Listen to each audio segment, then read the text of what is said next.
I mean, oh my God. Yeah, I mean, I know. the pergola world is easy. It's everything up to that day that's sure. complicated. I think for a long time we were reluctant to give away control, but I would never mind it. It was hard finding the right people. That's the hardest part of running a business. I think it's hiring and finding great talent. You know, and I know, I've called leads 30 times. I mean, they stay in their new lead column until we make contact. Unless I see it in there for like 90 days and I get sick of seeing that metric, I'm the only one in the whole building can officially allow them to dead a lead. I've even had leads a year that you never got through to, and a year later, hey, we're ready now. And you out of the blue, you walk away with a $150,000 contract. I mean, it sounds cliche, but never giving up on a lead. You as Azenco, and I have to give a shout out to you guys too, you really give a lot of tools and a lot of effort and training, and one's going out here right now to these dealers. So the things we're talking about today, they don't have to learn like you and me learn. Because one of the things that people don't understand about this business. Hello, everyone, and welcome to the Azenco Outdoor podcast, the show where we dive into the business of outdoor living and where we share real strategies from the people that make it happen. Today, our episode is going to be about the proven path to scale a pergola business, and today we have Jason Sering with us. So good morning, Jason. Thank you, pleasure. Thank you for being with us today. So you are the CEO of Syzygy. Correct. You are a pergola dealer in South Florida. In the business for 8 years and almost 5 years with Azenco. Yeah. So seems like yesterday. yes, exactly. That's true. That's totally true. So I think before we discuss a little bit further about the business in general, I would like to hear about your background. How did you get into that business? Serial entrepreneur. I lived in London for 10 years right out of college, and always was a business mindset, entrepreneurial spirit, innovator. And so I've dabbled with a lot of different products over time. We when I was in London, we invented the glass interface with a German company, so you could actually touch the glass on a storefront and look at the real estate imagery. Okay, nice. And this was back during the .com boom, well before iPhones were even a thought. So that, and so from there, then I got into I was always in software, so I developed software programs for construction companies that kind of did automation of workflows and categorized budgetary costings. And so I did that for a very large British-based company, and I saved them, I think, $3 million in loss their first year that I had the software installed, and became what is now my mentor's right hands, and was able to really go up the ranks of business very quickly at a very young age through him, Richard, and owe everything to him. And then from there, I got into I love development, so I got into real estate development in London, and so I really had everything from software to engineering to innovation, and kind of the mix of all of them. So you started to have some construction background and everything in London. Yep, for high rises, so major construction, well before the pergolas were even a dream. And then I came back to the US in 2008. And I think that was right during the crash. Sure. And I was going to get back into development. And I thought, this is a terrible time. So I went back into my software roots. And we developed singular scanning to help all the hospitals that it was mandated they all had to go back online and go to a digital format. Okay. And be HIPAA compliant. So again, in software, like software. Okay. And then technology. And then I was missing the construction, missing I like being out in the field and seeing things built. That's my favorite thing is, you see it, you design it, you think it, and then you see it, and it's a beautiful thing. It's one of the things I love about the pergola industry most.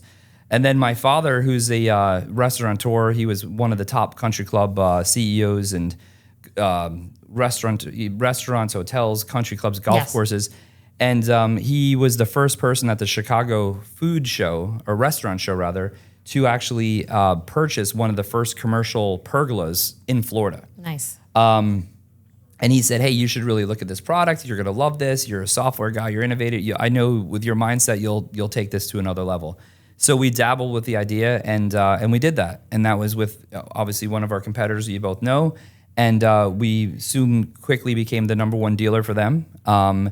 And pergola was then in my blood. and that's the beginning of the story. Okay, that's great. So it's fun as we can see, technology, real estate, development and everything leads to the pergola industry. So basically, you have not been on the construction industry your entire life, but because of your experience and some opportunities, Yep. it leads to the pergola business. So Exactly. even if you're sometimes not in the industry, you can go to the industry thanks to other opportunities. Absolutely.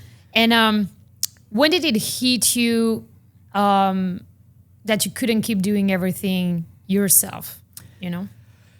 Coming from when I was back in the London days, I mean, that was a Fortune 500 company. So I come from corporate America. So I always had a corporate America background, but I've always been a business owner. Okay. And so I always knew it's always about the people. So when we got in the pergola industry really quick, before we even built the pergola, my business partner, Julie, who is not here, but I have to do a shout out to her because without her, there's no Syzygy. She's great. She is great.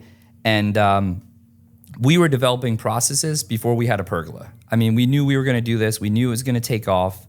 And, we figured, how do we make this work? And the first year or two were the hardest years because obviously to build a process, you got to know the process. And we didn't know the process, so how can you build it? But we knew we had to have one in place. So we immediately started off with a CRM Salesforce. We had software. I mean, being a software guy, I knew, okay, we have to have software from day one. I mean, we can't have paper files all over the wall like a mom and pop construction company. Because one of the things that people don't understand about this business, and it's one of the reasons as a larger commercial dealer, smaller pergolas, an 8x8 is really the same amount of work as doing a restaurant. You have not the construction side, but you have to get the permitting, the engineering, order the product, quality control. So it doesn't matter how big the job is, it's the same process. So once we kind of figured that out and we had a lot of failures the first 2 years, that's when we started kind of automating everything and really scaling the business with software. And then it came the people, and without the people, the people are the main element. And I think that's one of the things today, especially in today, 8 years later, I think at Azenco too, is the, you keep hiring, I've got out of the teaching and I'm hiring talent. And, as you grow, you can hire that talent. Before we couldn't afford the talent, so we had, very small budgets to hire staff. So Julie and me did everything. I mean, Julie was out driving the trucks. We were delivering pergola. When we built the 1000 North Michael Jordan's restaurant, we were out there ourselves picking up the scrap and blowing everything. I mean, and I remember doing that with you too. Yeah, no. I mean, I totally understand what you're talking about. I mean, we have been through that too, where, when we started the company with Charles and myself and just two people by our side, we had to do everything. Yep. I mean, we did it together at Boca West. We did a job that we helped you as well, to be on time and everything. So yeah, I mean, as business owners, we go through challenges, that we have to work on. So tell me maybe a story about the first task you handed off and how did it feel? Basically, what was that hard for you? I think, kind of going back to front, right now I can say it's amazing. I mean, when I walk into the building now and I see this energy and all these bodies doing things. Sure. And I see permits being done and engineering being done and products being ordered and service calls happening and builds. And I don't even know the names of these projects. Yeah, there's so many. It's a wonderful feeling knowing I'm not doing it, but also remembering that we built this and that it gives me chills to think that Julie and myself, we built this and it's working and it's remarkable.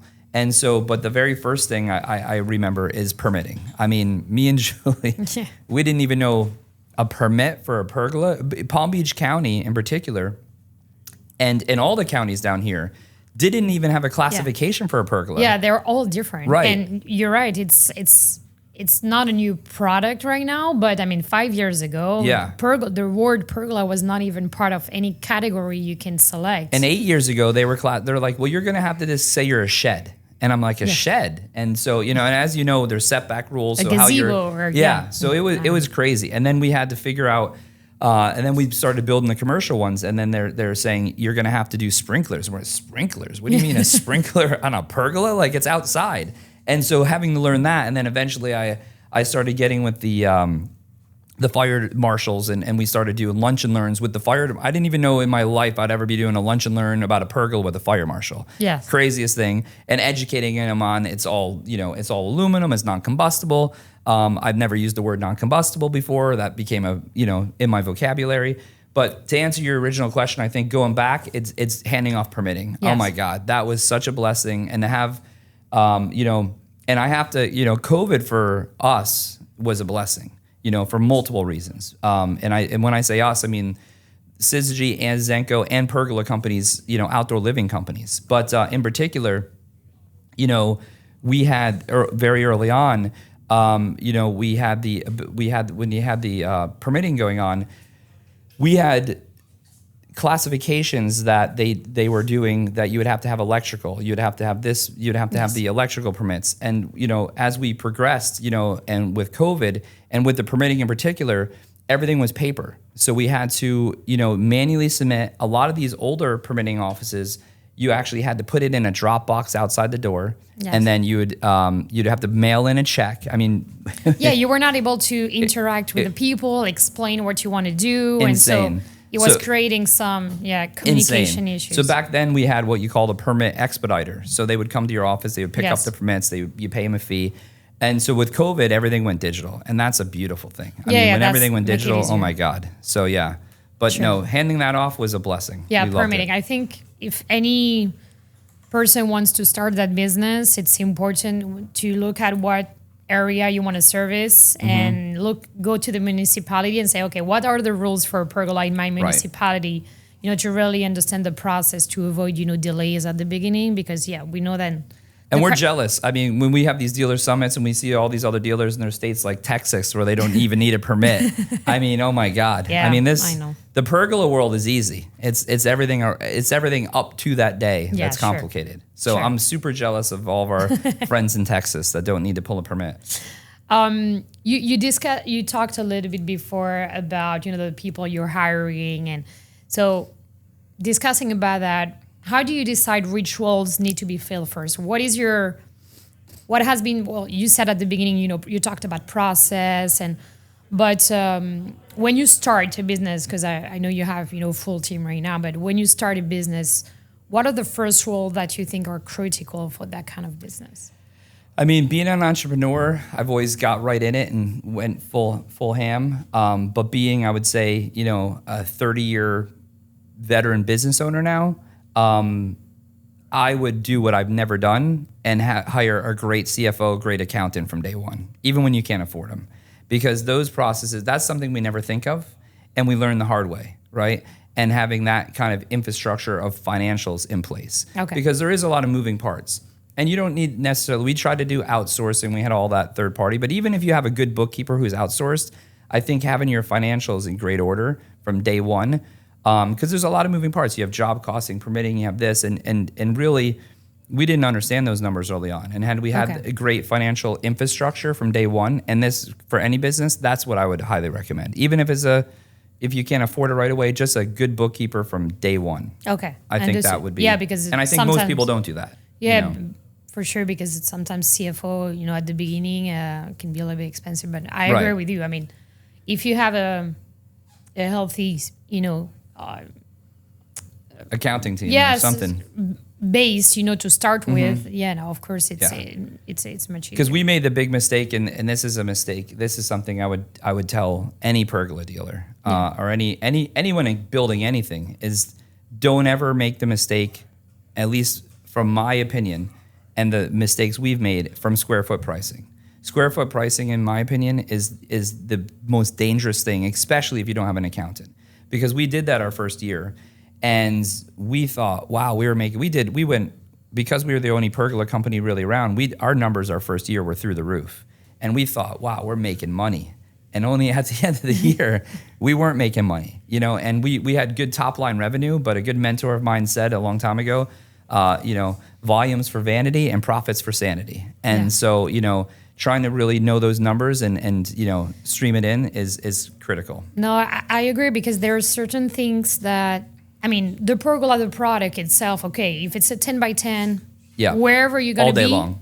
Square foot price, easy. The product is going to be, the same anywhere you're going to install it. However, what the people sometimes do not think about is about... Admiral's Cove walkway. Yeah, that was a crazy job. But anything you need to do around the pergola, footers, as you said, permitting, electrical, there's a lot of costs associated to the pergola business. So if you don't have that in your company, like if you don't have somebody that can handle everything, you need to make sure you have the right subcontractors, that you know how much they're going to charge you for one footer, to you bring the proper GFI, electrical permit, if electrical engineering is required. So it's important to, as you said, permitting, so you understand what needs to be done in your municipality, what is the code, what needs to be respected.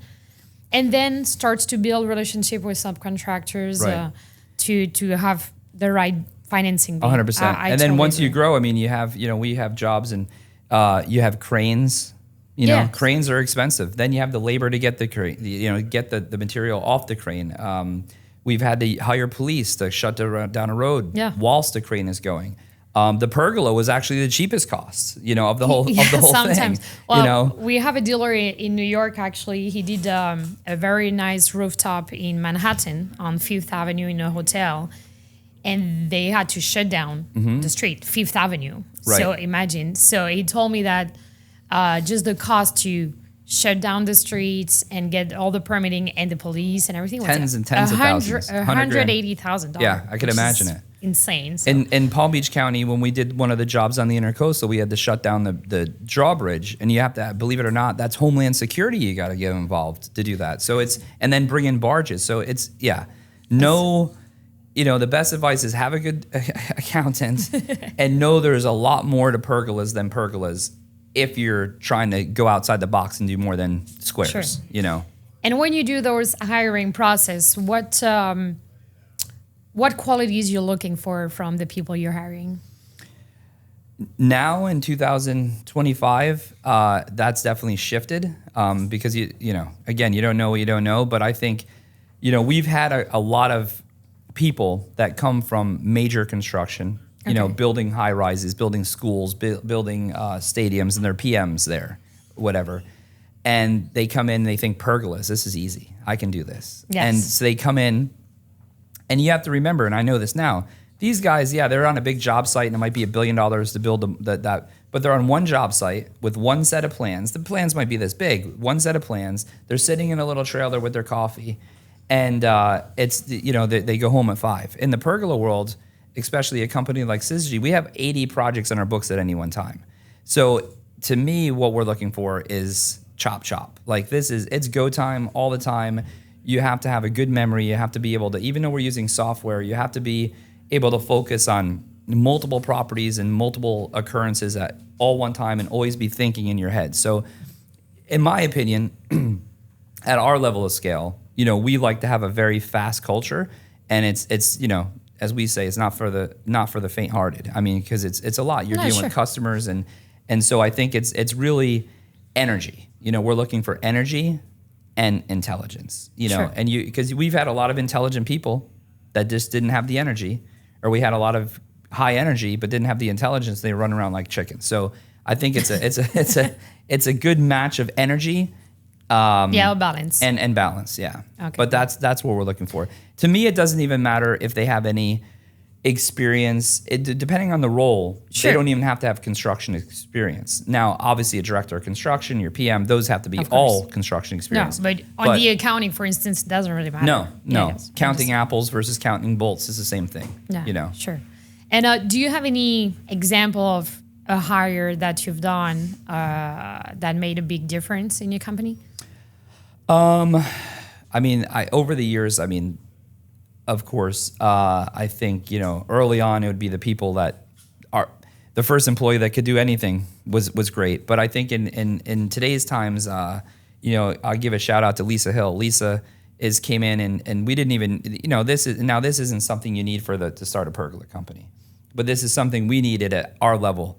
And we had to because we're evolving and we're trying to introduce AI, leads are coming in more, projects are getting bigger, permitting's getting more complicated. We're fully introducing AI and loving it into our company. Okay. And so Lisa, who we brought in, she is now, and we can afford this finally, the head of, she does all the processes for us. So we're constantly changing, because what we've found is as you change, people only respect what you inspect, and and also doing the training manuals, where there's constant regulatory changes. So training our people to have what I like to call a Ritz-Carlton-like experience. I get mad at people when they say we're a construction company.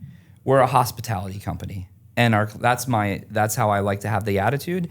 And we're giving a beautiful client experience. We're not the cheapest, as you know, but with us, it's all about the client experience. Okay. So education, training, and continuous education is key. So Lisa was a great hire for us. Yes, and I mean, because we were doing that, and you were doing that. Yeah, no, sure. And I wish the process we write are the same one 6 months after. But as you said, everything is changing. I mean, when you grow, it's important to have somebody that can focus on that, and we have the same with 100%. Margot. I understand. So let's talk a little bit. You just talk about processes, right? Mm-hmm. So you talk about these. So let's talk about that a little bit. What processes or system really changed the game at Syzygy? And here's the good thing. And I think I have a good idea what you're gonna say. Yeah. But What do you think I was gonna say? well, I mean, technology is a lot of your background, and I know you're super, involved in that. So Yeah, no, definitely. I know you're super picky on the process, and I know you invest a lot on the 100%.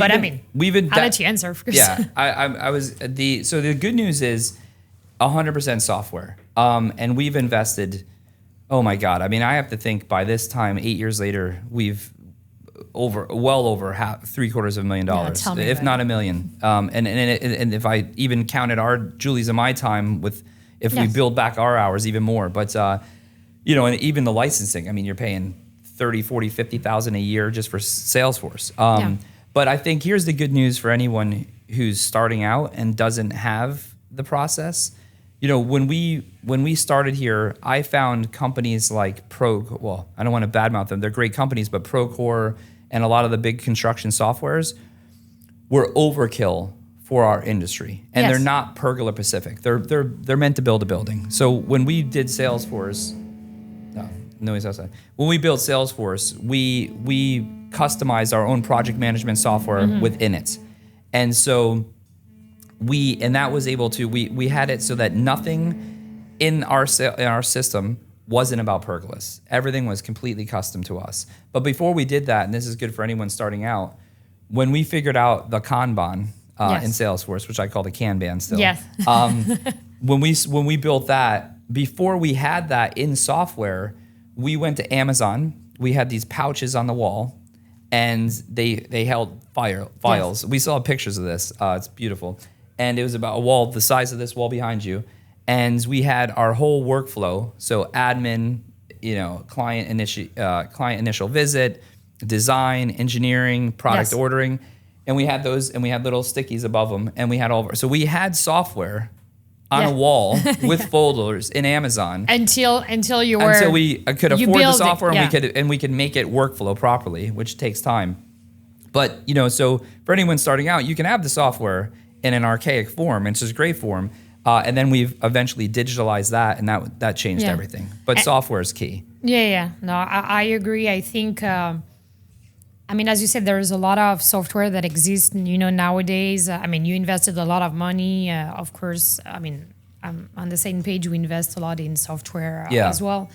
And we're currently working on, we did integrations with Google and Salesforce recently that it automatically takes the email from a client. It uses AI to see that would say Leslie, and it would automatically link it to a case in Salesforce. So all the emails are automatically linked in your Salesforce project. And so you're seeing that. We're now with leads and being a product buyer myself, as are you, I like, if I'm looking at something, I need to be you need to be fast with me. And so even though I feel like we could outpace a lot of people with how quickly we call leads, it's not fast enough for me. So now we're using AI because I want you to be instantly, have text communication, press 1 now to speak to a live person. So I'm trying to even go faster than fast. No, I agree. I mean, I read something some days ago this week that was basically saying after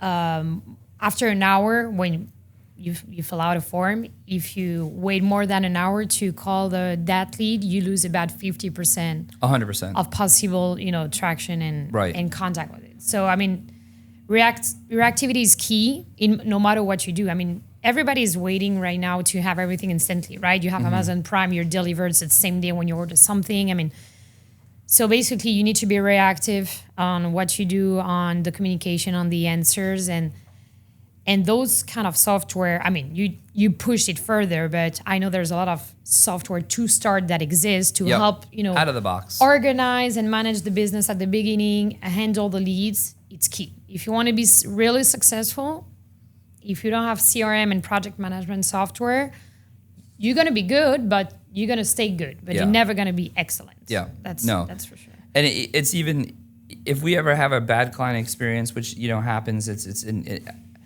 I care. It bothers me so much because I care so much, and I try to have every single thing automated and communicated. And so, I think going back to your earlier question, that's one of the keys for employees and hiring. Software is only as good as the input. And if you have people that aren't inputting all the data in the Salesforce, client notes, client dates, even something like, they have a birthday this day, you can't work there, and they told you once, and then you show up that day and they're like, why are you here? We told you this. And it's that note didn't enter the software. So I think it's critical to not only have the software, but you have to immerse yourself in it because every critical key point has to be in there. No, sure. Now maybe discussing, I mean, we talked about, hiring processes, things that I agree with you are keys and super important. I think even to develop a business in general, right? It's important. We're talking about the Pergola business here, but there's certain things that we're discussing right now that I think apply also to all the business, right? For sure. All business, yeah. But talking about teams, what's the hardest part about giving up control and trusting the team, right? Because we are business owner, at the beginning we do everything. And then we build a team and we need to start delegating. I know for myself, that's maybe one of my weakness. It's hard for me to say, okay, I'm going to give that to you. That's good. I really take the time. I mean, of course, we do better the more we grow. No, 100%. But I mean, what's your mindset in that? Like, how do you handle that? My mindset on that, and to your point, when you grow like that, I think that's the key, language here. No one has that mindset as an early entrepreneur or early business owner, or early in any one sector. I think that comes with time. I think me and you are aligned on those times too, because we're kind of doing it at the same time. But it was very challenging because we couldn't, I have a level of excellence, as does Julie. Again, we want the Ritz-Carlton experience, and we really mean that. So when a client doesn't have that, I'm so confused. How could this happen when we're preaching this daily? So I think for a long, long time, we were reluctant to give away control, but I would never mind it. It was hard finding the right people. And it's, and I have to trust that if I say something, I don't have to follow up on that, and they own it now. And I think,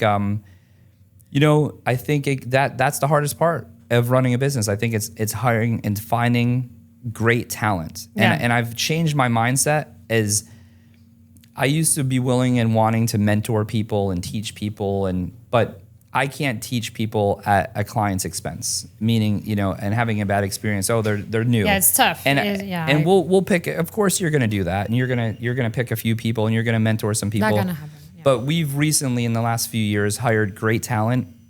And once I saw they taught me things, they showed me things that I didn't know they could do. And they had better reporting that I didn't think of. I don't want to be the smartest guy in the room. So once I saw them in certain sectors or departments, I'm at a point now where I love it. And I've read a lot of books, and if you can give me 80, because I think one of the mistakes we make is we're looking for 100, right? And we're always looking for them to do 100% of what we did. We wouldn't be in the position we were if we weren't the 100. So now my mindset is if you give me 80, I'm great. Like, and I have more respect for people because I was always focused on the 20 they didn't do, but the 80 that they do is great. And so, that's kind of my shift. Okay. But yeah, that is a hard thing, but I love it now. I love walking in, like I said earlier, and seeing people doing things, and I used to have to do it, and seeing pergolas being built. I didn't even know we had a new deal, and it's I love it. Nice. I love it. Yeah. And so as you said, at the beginning, we were doing everything. So now, we delegate, we have team growth. It's great. And as you said, I agree. We learn a lot from our team as well. So, I mean, since you started, I assume you spend your time differently now. So how would you say you spend your time at work? Like what does a normal day look like for you after 8 years in that business? Well, normal day for me is crazy. So start with my morning. So up at 4:30, cold plunge, in the gym at 5:30, workout till like 6:30, and then I'm home, shower, and I'm always in the office with a coffee by 8 o'clock. Okay. 8 to 9, we have typically team meetings. Now it's more with like heads of departments. Okay. And I'll be at that meeting. I'm still, I'm not abandoning ship. And then the rest of the day, I'll be there if they need me. But now I'm truly able to focus, like the AI that we're putting in. Okay. I'm able to do things and work on the business, as they always say, work on, not in. Okay. So I'm focused on AI projects. Sales is my love. So I'm always on the bigger. I would be surprised if you tell me, I don't sell anymore. No, so I'm always involved in the sales. Matter of fact, like we have a country club we're going to 3 hours away.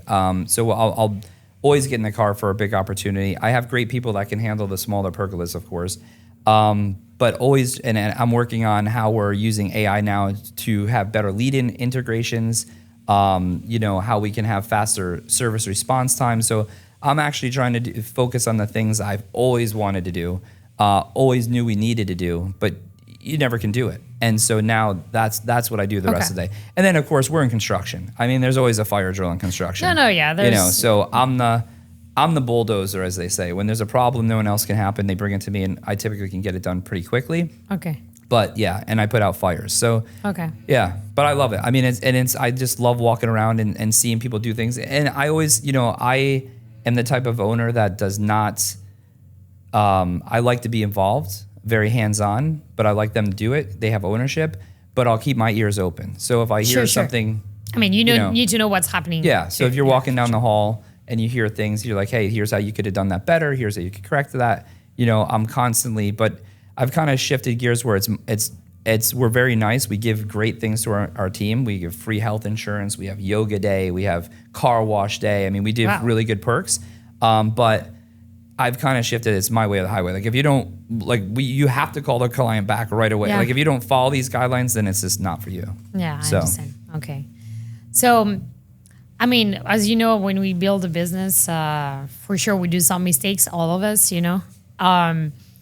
What are the most common mistakes? Because, I mean, you have been in contact with all the dealers as well. You have seen, or just all the contractors in different industries. So, but in the more particularly in the pergola business, what mistakes you have seen that all the contractors can do, or maybe some mistakes you want to share? Also, you told a little bit about the permitting and at the beginning and everything. But anything else you want to share? I think, and you're referring to mistakes for people starting a pergola company. Yes, perhaps? when they try to scale. Yeah.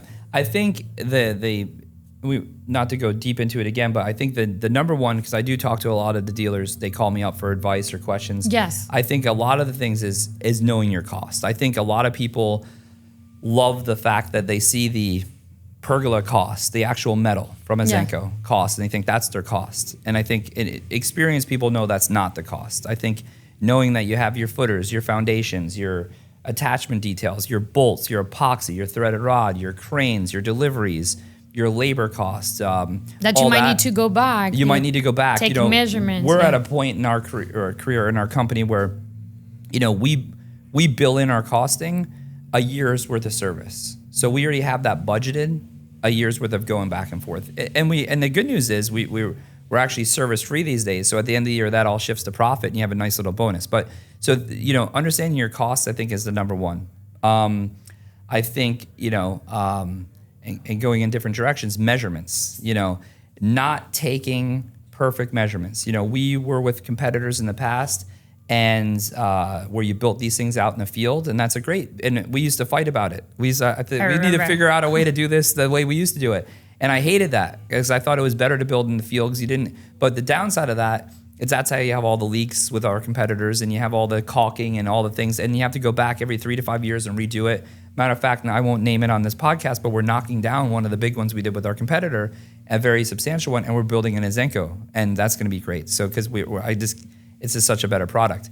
And so with the Azenco, the fact that it's leak proof almost, because it's, one continuous. When you do the process properly. If you do, it's one continuous beam, nothing can be cut in the field. So I think, but the key is proper measurements. I mean, that's good for us, good for you, good for the clients. I think taking precise measurements. Yeah, taking the time. Especially if you're, wall, and it's fitting in there like a glove. We've had probably 3 nightmares I can remember. Our fault. We didn't take a measurement or something wasn't straight. So I think, measurements, knowing your job costing, and then if we're going to talk about the sales side of it, I think, one of the good things is I can turn leads into gold. I mean, I'm really good at that. And I think one of the things that people don't do, they don't get through to a person once and that's a dead lead.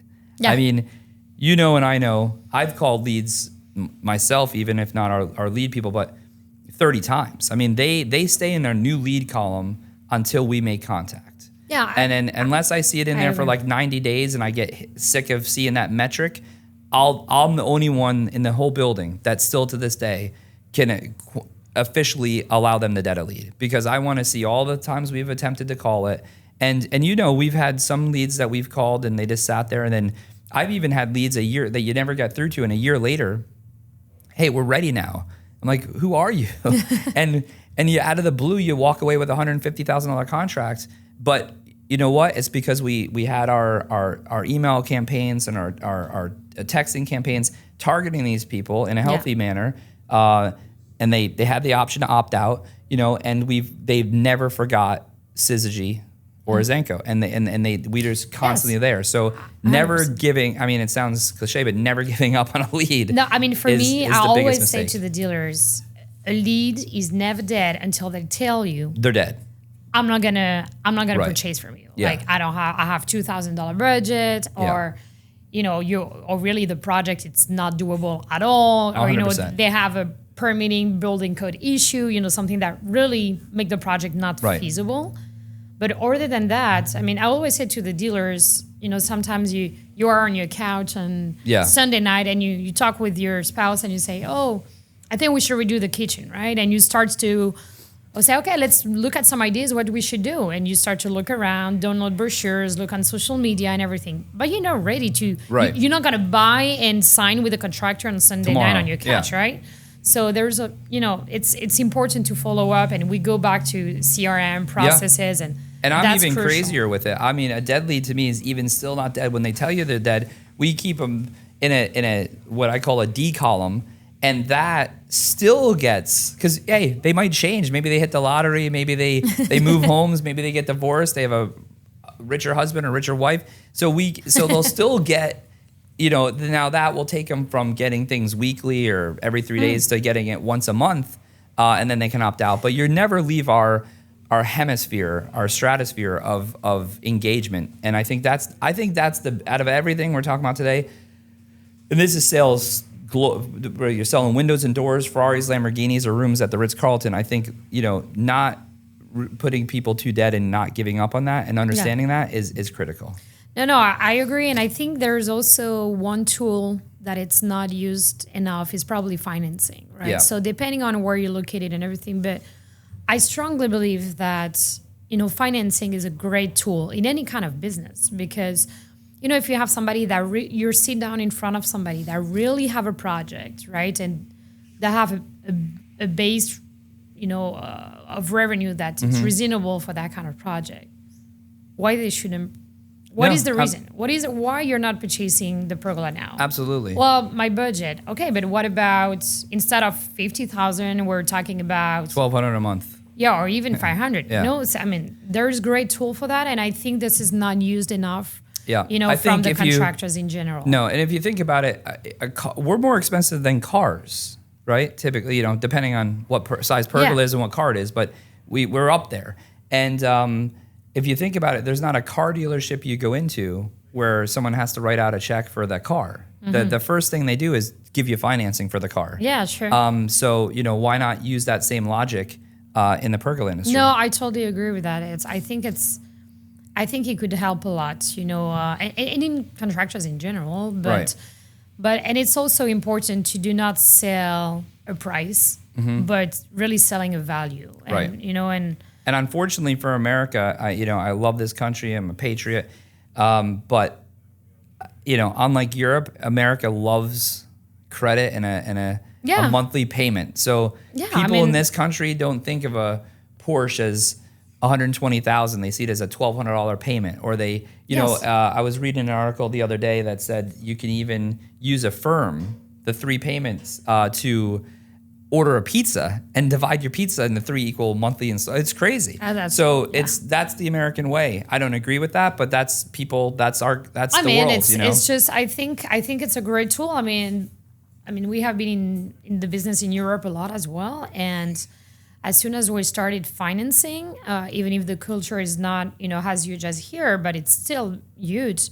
I mean, the average price, average ticket per order increased because, of course, when you start to say, okay, instead of getting all my savings to a project where I can pay, monthly, maybe instead of doing just the Pergola, I'm probably going to add the screens. Yep. Right? So there is I think financing is a great I think thing. the car analogy is the best one. I mean, it's just like if you're at the dealer, I always get the tire plan.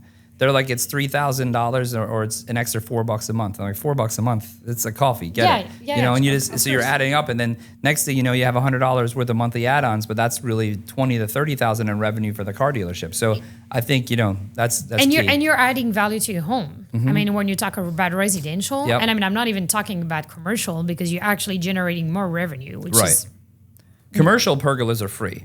And that's one of the things too that, people have to be able to, the talk track for commercial, if you're going to get into commercial, is, how much does when a restaurant owner asks me how much it costs, I say it costs you nothing. And they look at you and I said, you're going to make, I actually was thinking about this the other day. I would love to go back to some of the restaurants we built 5 years ago, 4 years ago, even 1,000 North 8 years ago, and ask them, how much money have you done in revenue in that under that pergola over the last 8 years? Probably it'd be a good exercise. I would love to do that. Matter of fact, I'm going to do that exercise, and just to see, so we can have a case study for a few of these restaurants. And because I know the one up in Jupiter, they've had to do millions. I mean, that restaurant generates 12 to 13 million a year, and 60% of their covers are under the pergola.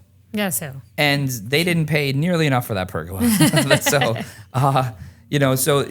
I think, when people say how much does it cost, especially if it's a restaurant, it costs nothing. Matter of fact, it should cost you more because, we're giving you such a service and opportunity. So I think, but never giving up on those leads and then offering these things is the key. And to go back a little bit, about, your involvement in the company and all of that. So what's a task you used to dread but never have to touch in your business? Calling leads.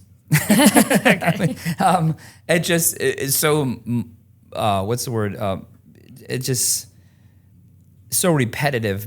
I'm good at it. I'll get them on the phone. I'll always get that. But I mean, if I had to spend the rest of my life doing that, it's, and I love it. And so occasionally I'll call a lead still just to make sure I still have it. But calling leads, I mean, it's the hardest part of the business because you got to be consistent. And, eventually when you can afford to have a lead caller, or that's what we call it. But, I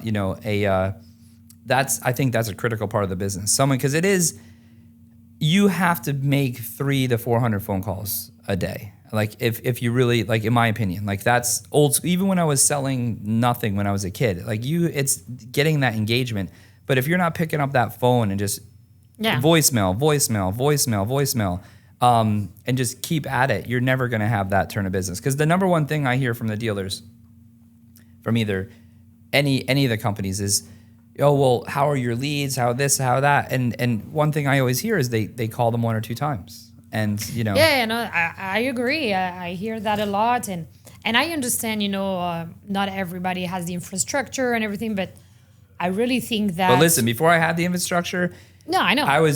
Every day I was dedicating 2 hours, and I would type as fast as I could on that phone. No, and you said that earlier as well. I mean, CRM, there's basic CRM right now that are free. You don't have to be, a technologist, or where they're with a very, a small amount per month, they will do, follow up for you automatically with AI and everything. So, and because I understand sometimes, people are scared to invest and everything, and I understand. The AI agents, amazing. But on the CRM with the funnel and everything, it's super easy to have automatic follow-up. So the customer will come back to you, or you'll receive an email telling you, hey, you need to call that person, And then I would say, maybe one of the first things you need to invest in your company is to have somebody that is able to call these all day. I mean, because that's how you're going to, it's an investment that's really going to help you to step up. Yeah, for sure. Because that's going to generate the cash flow. That's going to generate the other things you need. Exactly. And so you could go build a pergola and think, oh, I'm building a pergola. You made a little bit of profit, but you're sitting here abandoning and not calling leads. And then next month you're going to have nothing to build,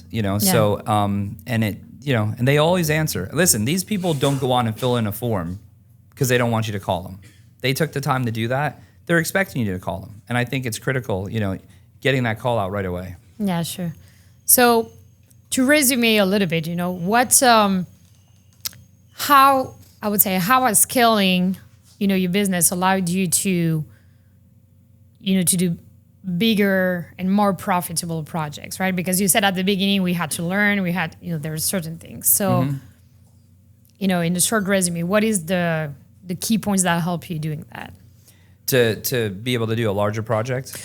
More profitable, Yeah. Because, I mean, you said you were doing maybe residential at the beginning, and then you have been able to grow and do bigger projects, but also more profitable. You said it yourself. Yeah. The first year we did a lot of projects, we thought we were doing a lot of money, and at the end, no. Yeah. So what are the key points just to be able to do that? I think the key to that, and I think it's funny because this is one of the topics he had, to talk about on a different podcast, but the scaling the commercial or more profitable, I think is the most important thing to understand is when we first started out, it was just all about volume. Let's build as many pergolas as we can. And I have no regrets doing that because it gave us the ability to make so many mistakes and learn from those mistakes and be able to be the company we are today. Sure. But I think, we don't now, the key, we don't sell pergolas. We sell an experience. Yes. And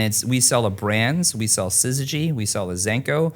We sell white glove service. We sell turnkey. We sell go to Disney for the weekend and come back and it's all cleaned up and you're with champagne glasses under it. We sell the whole experience. And that's why I'm very passionate that everyone ever has a bad experience. But I think selling that experience, having your company have brand recognition. I mean, one of the reasons we're able to capture a lot of these larger clients is because, Instagram followers and things, it doesn't, people think that's not a big deal. But to me, that shows credibility. You have to have credibility. You have to have blogs. You have to have Instagram, TikTok, Facebook, because you have to have credibility. So if someone searches your name, they see, wow, you're credible. Because if they just pick up, Bob the Builder, pergola guy, 1 star, 1 review with no Instagram, I'm not buying from that guy. Yeah, so basically so investing on marketing and visibility. I think it's investing in yourself and your company and making your company be known, and even if it's for a local market, I mean, you could do that easily in a zip code. You don't have to spend $5,000 months. But I think just being, to be able to scale, I think, that's one of the first things. You have to have a reputation. You have to have, focus on your Google reviews. Not to go down a rabbit hole here, but about with marketing, Google's a nightmare. If you don't have X amount of blogs and X amount of reviews, you're not going to rank. So I think, really focusing on that, I think is critical. But now, not critical to be a pergola dealer, but to be able to be a scalable dealer that's going to grow and do our largest I mean, we've done several projects over the years that were well over $1 million. You know, Yes. one contract. We have a residential 1.7. She saw our videos, she saw our blogs, and that's how we got the job. Sure. So when the funny thing is, and I tell this to all, and this is back from me selling any product, I never talk about pergolas. That's the funny thing. Now, here's the difference, though. I know everything there is about a pergola. So if you're going to question me about it, I'm going to have the answer. You want to get technical, have your engineer, your whoever it's going to be, try to challenge us for the answer. I'm going to have the answer. So learning your craft and knowing the details is critical. But the best from a selling point of view, I don't talk about pergolas. I mean, we go out and I talk about the experience. I talk about them. I talk about we build relationships. And if you're, and I love it because a lot of our competitors don't. They go out with a little book and they sell pergolas, and we go after them, and they're like, we didn't really like that guy. He wasn't personal. So we sell an experience without that cheesy approach. Okay. So I like it. Yeah. Great. So I think that's our time for today. But I mean, that was an amazing discussion. I always appreciate, there's a lot to learn about you, Jason. So thank you for your time. Really, and just was to add great. on a little end note, you as a Azenco, and I have to give a shout out to you guys too. You really give a lot of tools and a lot of effort and training, and one's going out here right now to these dealers. So the things we're talking about today, they don't have to learn like you and me learn the hard way. You actually put that out on a plate for them now. We try. We try to help them as much as we can, and that's true. We invest a lot on that. We greatly appreciate that. No, thank you, Jason. Thank you very much. And thank you, everybody. I hope you will enjoy the episode. And remember, life is better outside. Thank you. Good job.